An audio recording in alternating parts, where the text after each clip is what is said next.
I'm gonna go to the open house and talk a bunch of shit so that nobody else wants to buy this house. That's gonna fail a home inspection.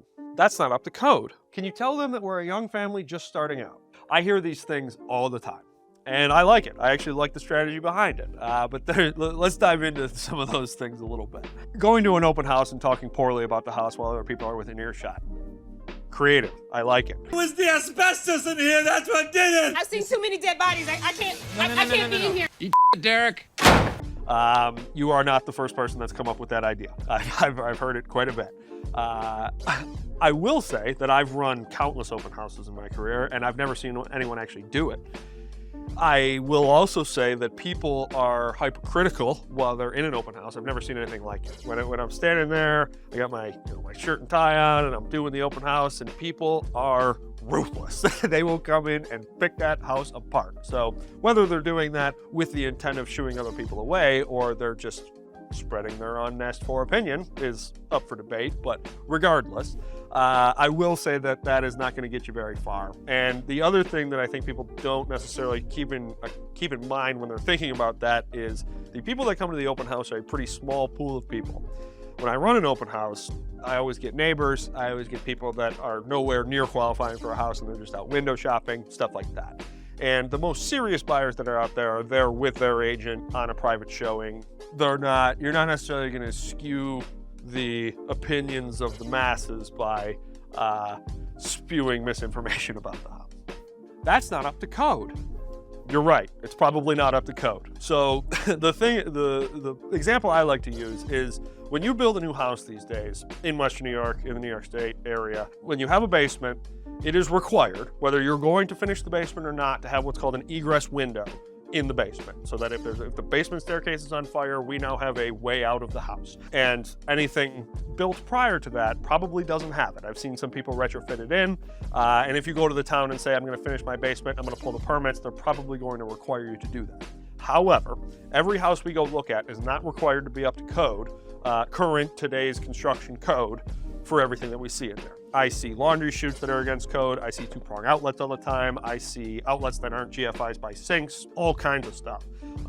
So if your primary concern in buying a house is making sure that everything is up to code, you should just build a house. Or buy an existing house and bring it up to code yourself. It's not to say that you're asking a bad question by asking me if something's up to code, but just know that not everything is required to be up to code in order to sell the house. That's gonna fail a home inspection.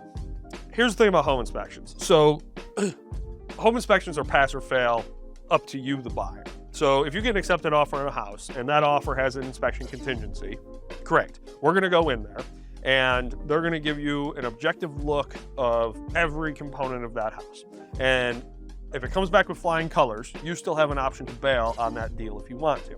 If it comes back with a million things that fail the home inspection, but you still want to proceed with that purchase, you're free to do that. The bigger point that I want to make here, and I'm not arguing for not getting a home inspection. I think you should get a home inspection. However, over the past few years, you've probably heard that home inspections can be hard to come by, and it's for that reason. It's not that the seller thinks that the house is perfect. It's not that the seller is trying to pull the hood over your eyes and deceive you in some way. When you make an offer and it has a home inspection contingency, regardless of if you think it passes or fails, you have an opportunity to walk away. So in a hyper-competitive market, if there are offers on the table that don't have a home inspection, that's why a seller's more inclined to do so. There's not this strict pass-fail situation. That's why we haven't seen home inspections in a while. Can you tell them that we're a young family and we're just starting out? No, I cannot. So the issue with that is there's fair housing laws, and they're very strict. And one of these protected classes is familial status, meaning, so me, Johnny, I'm not married, I have no children. I cannot be disadvantaged to buy a house because you have a family and you're just starting out and you want to send your kids to that school district. In the past, you've probably heard of people writing a nice long letter to the seller explaining about your situation and how badly you want this house and stuff like that. New York State views that as what's called a seller love letter, and those are literally illegal.